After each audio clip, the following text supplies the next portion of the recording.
The dining room at the Harrington Club glittered with crystal and candlelight, the kind of room that makes you feel like a trespasser the moment you walk in. I had worn my nicest dress. Navy blue, carefully ironed, the one I saved for job interviews and first impressions. I had practiced small talk in the mirror that morning. Safe subjects.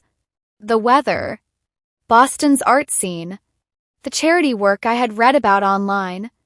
None of it mattered. Sylvia Whitmore barely looked at me when we sat down. She ordered for the table without asking anyone's preference. She addressed Daniel and whispered updates about people I didn't know. She smiled at her two friends as though I were simply not there. Then, midway through the appetizers, she set down her fork and studied me. The way a person studies something they are about to return to a store. She smiled. Polished. Pleasant. Controlled. "Emily," she said, loud enough for the entire table to hear, "you seem like a sweet girl." A small pause. "But you're simply not good enough for my son." The room went still. My hands tightened in my lap. Daniel sat beside me. And he said nothing. Before we continue with our story, please like and comment the time you are watching this story, and also hit the subscribe button if you like stories like this. The drive home from the Harrington Club was 43 minutes. I know because I counted the seconds inside my head. I needed something small and measurable to hold on to while the rest of the world felt like it was unraveling at the edges. Boston's streetlights swept across the windshield in long orange ribbons. Daniel kept both hands on the wheel and stared straight ahead. He had barely spoken since we left the table. He had not touched my hand. He had not looked at me when we passed his mother in the lobby, and she said goodnight with that same polished smile, as though nothing had happened. As though she had not just told me I was not good enough in front of a table full of strangers. I waited for him to say something. Anything. An apology. An explanation. Even an argument would have been better than silence. Finally, just as we turned onto my street, he exhaled slowly. "Mom can be..." He stopped. Started again. "She can be blunt. Blunt. Not cruel. Not humiliating. Not deeply unkind. Blunt." I turned and looked at his profile in the dark. And something cold and very clear settled into my chest. Maybe Sylvia Whitmore was not the real problem. What Daniel did not know about me would have changed everything if I had told him sooner. He knew I worked at a cafe on Beacon Hill. He knew I shared a small apartment with a roommate in Allston. He knew I was careful with money, that I rarely talked about my background, that I changed the subject whenever my career came up. What he did not know was why. 6 months earlier, I had applied for a position almost nobody knew existed outside a very specific corner of the medical world. The Harrington Pediatric Surgery Fellowship. A 2-year program accepting exactly 3 doctors per year from the entire country. The application had taken 18 months. The interviews stretched across 3 cities. The waiting had nearly broken me. I told no one. Not my roommate. Not my closest friends. Not Daniel. Partly because I was afraid of hoping too much. Partly because the world I was applying to felt so separate from the life I was living that saying it out loud seemed dangerous, like mentioning it might make it disappear. 2 weeks before that dinner at the Harrington Club, a letter had arrived. I read it 4 times before I let myself believe it. I had been accepted. And Daniel had no idea. 3 days after the dinner, Sylvia called me. She said it so casually, the invitation. Tea at her home on Beacon Hill. Just the 2 of us. She thought we had gotten off to a rough start and wanted to make things right. I went because I wanted to believe her. Her house was everything I had expected. Tall ceilings. Teak furniture. The kind of quiet that expensive spaces carry when they want to remind you how little you belong. She poured the tea herself, which surprised me. She smiled the entire time. Her voice never rose above a warm and pleasant murmur. Then, right in the middle of a sentence about the Foundation's upcoming projects, She reached into the folder beside her saucer and slid a check across the table toward me. I looked down. $50,000. My name already written on it. I thought this might help you establish yourself somewhere new, she said. Her smile did not change at all. Boston is a wonderful city, but I think you would thrive somewhere with more room to grow. I stared at the check for a long moment. Then I looked at her face. And I understood, finally and completely, what kind of woman Sylvia Whitmore really was. I went straight to Daniel's apartment from his mother's house. I had the check in my coat pocket. I hadn't touched it, hadn't folded it. Just carried it the way you carry evidence of something you are not yet ready to name out loud. He opened the door and smiled when he saw me. The easy, warm smile I had fallen in love with 8 months earlier.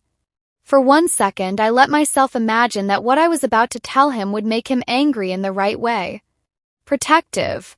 Certain. Mine. I sat down on his couch and told him everything. About the check. About the conversation, word for word as I remembered it. About the polite smile Sylvia wore the entire time she was telling me to disappear. I told him quietly and without drama, because I needed him to hear the facts clearly and then decide what they meant. When I finished, the apartment was very still. Daniel sat with his elbows on his knees and his head bent slightly forward. He did not look at me. He looked at the floor. And then, in a voice barely above a whisper, he said the words that emptied something out of me I have never fully gotten back. Maybe she's right. 2 days later, he ended it. There was no fight. No raised voices. No thrown accusations. Just Daniel sitting in his kitchen in the gray morning light, speaking in a careful and measured tone, like someone who had rehearsed the conversation until all the feeling had been pressed out of it. My family will never accept you, he said. I'm not strong enough to fight that every day. I stood very still. I did not cry in front of him. I made sure of that. I thanked him for being honest, which was a strange thing to say but the only thing I could think of, and then I walked out of his apartment and pressed the elevator button and stared at the floor numbers counting down. My phone buzzed in my coat pocket. I ignored it. Buzzed again. Then a third time. I pulled it out in the lobby just to silence it and saw the notification. An email. The subject line was 6 words long. Final confirmation. Harrington Medical Fellowship. I stood in the middle of the lobby while people moved past me and I read it 3 times. The start date. The hospital assignment. The stipend. All of it real. All of it mine. And Daniel was upstairs, not knowing any of it. I need to explain something that matters. The Harrington Pediatric Surgery Fellowship is not a program most people have heard of unless they work inside a very specific part of medicine. It is funded by a private foundation. Quietly prestigious. The kind of opportunity that changes the entire shape of a career. The 3 doctors selected each year receive a full salary, access to a nationally recognized surgical team, and dedicated funding for original research. Program is based at Harrington Medical Center in Boston. It is named for the Whitmore family. Sylvia Whitmore does not just attend foundation galas and smile for photographs. She chairs the board. She has chaired it for 11 years. Her name is on the building's east wing. Her husband founded the fellowship before he passed, and she has run it ever since with the same precision she brings to every other part of her life. Which means the program about to transform my career existed entirely because of the woman who had just tried to pay me to leave her city. I sat with that for a long time the night I confirmed my acceptance. I did not plan anything. I simply started showing up, doing the work, and I waited to see what the truth would eventually do on its own. While I was quietly settling into my fellowship, Sylvia was planning something else entirely. A gala. Not just any event. The Harrington Foundation Annual Charity Gala was the social centerpiece of Boston's philanthropic calendar. Black tie. 500 guests. Kind of evening where fortunes were announced, partnerships formed, and reputations either cemented or quietly dismantled. This year, Sylvia had something special in mind. She was going to use the gala to introduce Daniel's new fiancée. Her name was Victoria Langford. Her father was the largest single donor the Harrington Foundation had outside the Whitmore family itself. The engagement had been arranged so smoothly and so quickly that I wondered later whether Victoria had been selected long before Daniel and I ever ended things. Sylvia announced it through her usual channels first. Discreet mentions at committee meetings. A photograph posted through a mutual connection. A brief item in Boston's society pages describing the upcoming event as a celebration of the Foundation's 40th year and the exciting future of the Whitmore family. The city's elite began making reservations.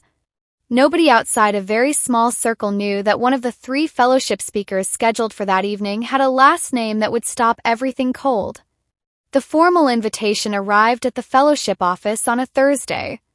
I almost missed it. Came with a stack of other correspondence, the kind of administrative mail that accumulates during the early weeks of a new position, and my coordinator had left it in a folder marked Foundation Events. I opened it on a Friday afternoon.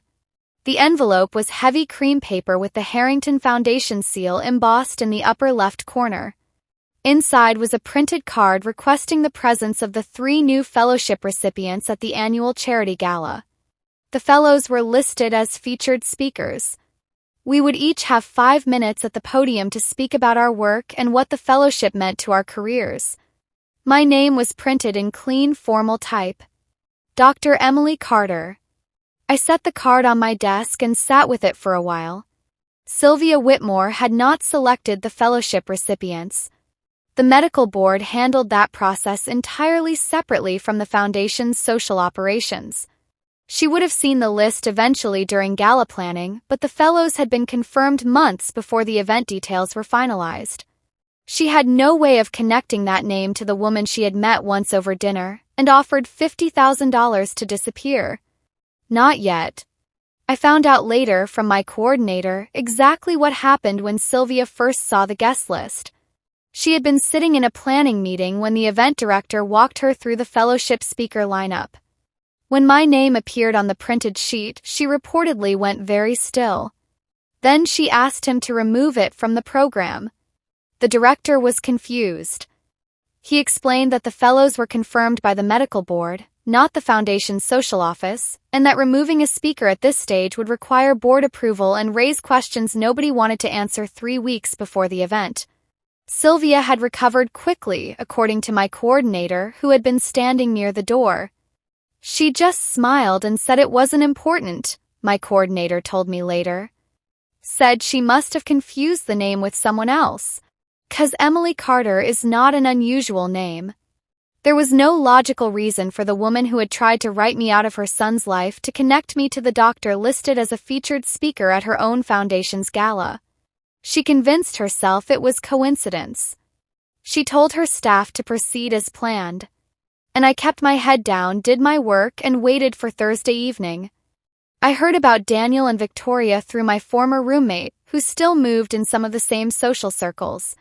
She called me on a Tuesday evening, speaking carefully the way people do when they are not sure whether news will hurt or simply inform. The engagement had been announced formally. The gala would serve as a public debut for the couple. Victoria Langford was exactly the type of person Sylvia had always described when she talked about what Daniel needed in a partner. Well-connected. Well-funded. From the right family. I thanked my roommate and ended the call. I did not feel what I expected to feel. There was something beneath the surface. Not quite grief. More like the particular ache of recognizing that something you thought might be salvageable was genuinely and finally gone. But underneath that was something else entirely. I had spent the past weeks watching Daniel's name appear occasionally in Boston's society pages. Photographs at charity dinners. Quote in a business column. He looked, in every image, like a man carefully performing a life that had been designed for him by someone else. My coordinator mentioned once that he had stopped by the hospital for a foundation tour. He had not asked about the fellows by name. I noticed that too. The gala was held on the first Thursday of November. The ballroom at the Harrington Club, the same room where Sylvia had told me I was not good enough, had been transformed. Enormous floral arrangements ran the full length of the space. The lighting was warm and golden, the kind that makes everyone look important. 500 of Boston's most influential people moved through the room in careful clusters, performing the specific social ease of people who have never doubted they belong. I arrived with the other two fellows just after 7. We were taken to a small reception room off the main hall to wait for our introduction. I smoothed my coat. One of the other fellows, a quiet surgeon from Stanford, asked if I was nervous. I told him no. That was mostly true. At 8 o'clock, the event host stepped to the podium and welcomed the room. He spoke about the foundation's history and impact. He introduced Daniel and Victoria, who stood near the front while the room applauded warmly. Sylvia beamed from her seat at the head table. Then the host announced the fellowship speakers. He read the names in order. Please welcome our third speaker of the evening, Dr. Emily Carter. And I walked through the door into the light. The room changed the moment the host said my name. I felt it before I could fully see it. A shift in the quality of the silence, like the moment before a held breath releases and the air has not yet decided which way to go. Then I stepped into the light and I could see clearly. Sylvia Whitmore's smile stopped. Not gradually. Simply stopped, the way a clock stops when the battery dies mid-motion, suspended between 1 second and the next. At the table beside hers, Daniel had half risen from his chair before he caught himself. His hand rested on the back of his seat. He was staring at the stage with an expression I had never seen on his face before. Victoria was watching him rather than me. The host, who had no idea anything unusual was happening, continued with the standard introduction. Fellowship recipient. Pediatric surgical focus. Harrington Medical Center. I crossed the stage and took my place at the podium. The room held that particular silence, meaning people are paying very close attention. I took one slow breath. And I began to speak. I had written the speech carefully. Every word chosen with the same precision I brought to everything in my work. Calm. Gracious. Honest. But not entirely without intention. I thanked the Harrington Foundation first. I spoke about what the fellowship meant in practice. Access to one of the country's strongest pediatric surgical programs. The privilege of working alongside researchers whose work changes outcomes for children.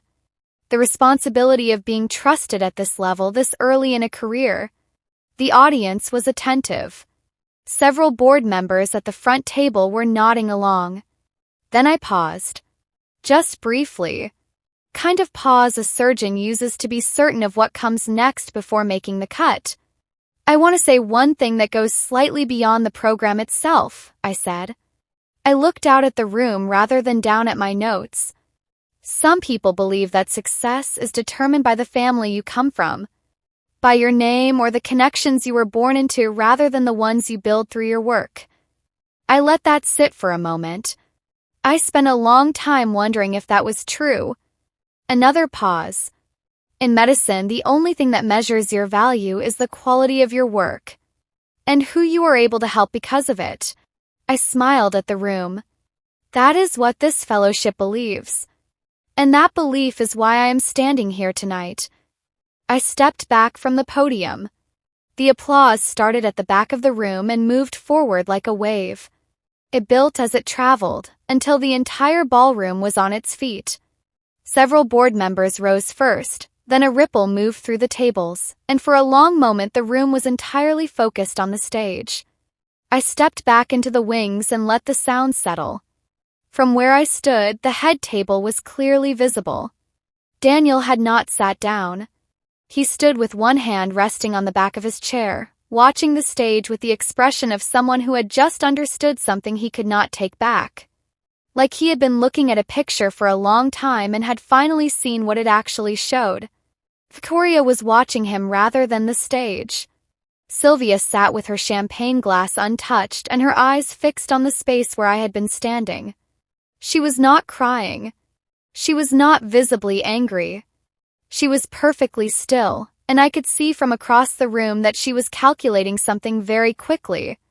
Whatever she was calculating, she was already too late. 'Cause the board chairman, Dr. Aldrich Reeves, had just leaned forward in his chair and reached for the microphone. Had chaired the Harrington Foundation board for 6 years. He was a measured man, careful with language, kind of person who does not say things publicly that he has not already decided privately. When he stood and asked for the microphone, the ballroom settled back into quiet attention. He congratulated all 3 fellows. He spoke briefly about what the incoming cohort represented for the Foundation's future. Then he cleared his throat once and looked across the room. "I want to share something the board finalized earlier this week," he said. "Something we are announcing publicly for the first time tonight." A pause.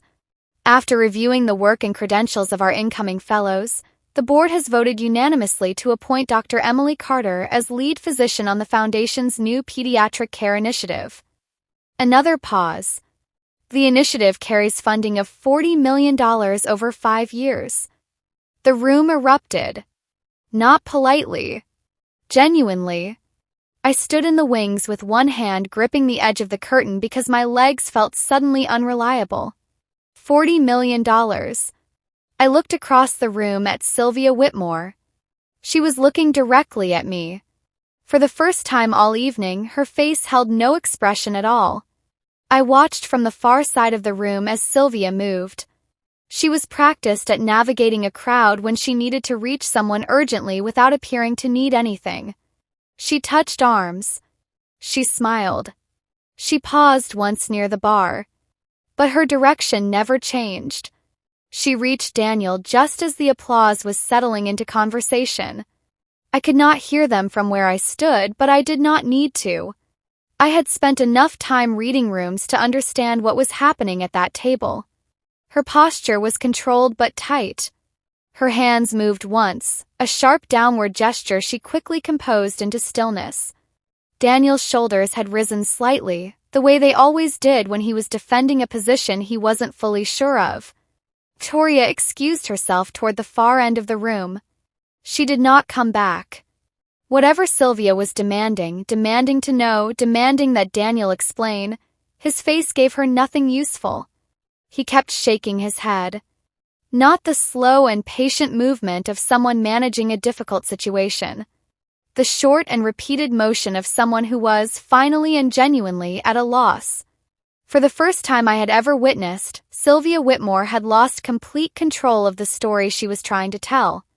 A journalist named Patrick O'Say approached me near the East Corridor about an hour into the reception. He wrote for a regional magazine covering Boston's medical and philanthropic world, and had followed the Harrington Foundation for several years. He introduced himself politely and asked if I had a few minutes.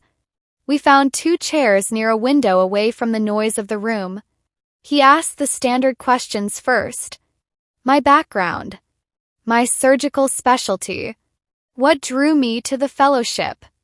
I answered honestly and carefully, the way I always spoke when I was on record. Then he leaned back slightly.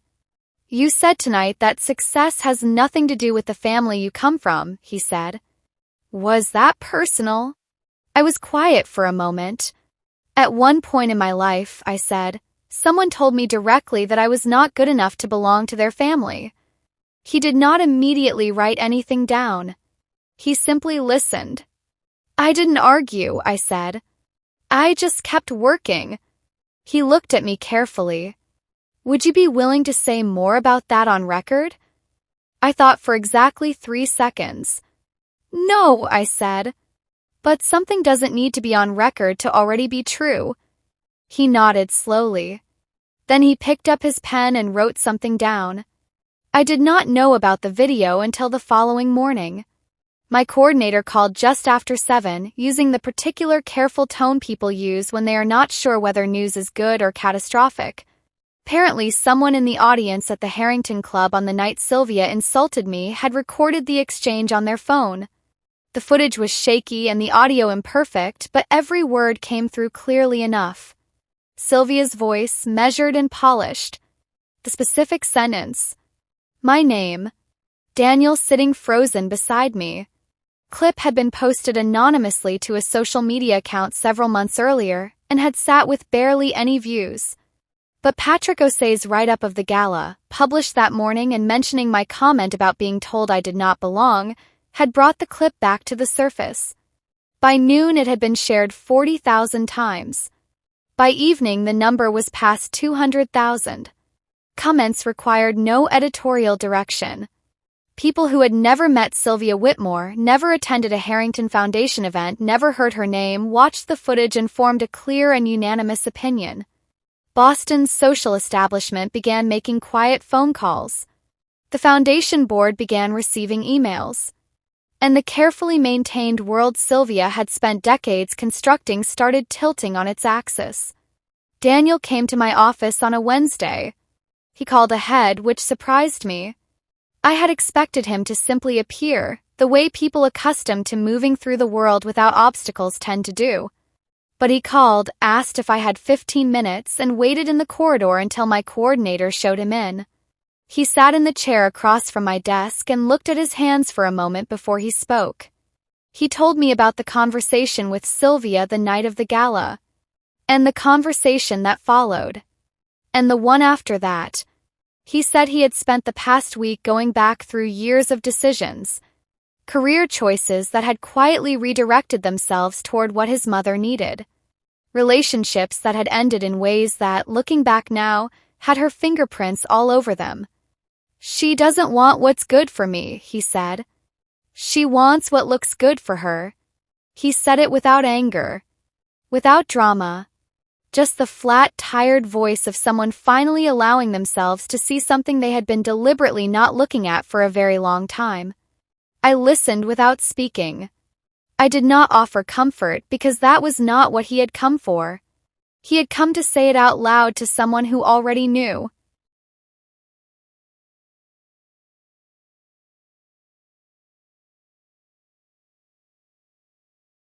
Victoria Langford withdrew from the engagement 4 days after the gala. I heard through my coordinator, who had heard through the foundation's administrative office, the same efficient channel through which all useful information eventually traveled in Boston's philanthropic world. Victoria's statement, delivered through a publicist, was brief and graceful. She and Daniel had decided to take time apart. They wished each other well. No further comment. The reality that surfaced over the following weeks was less elegant.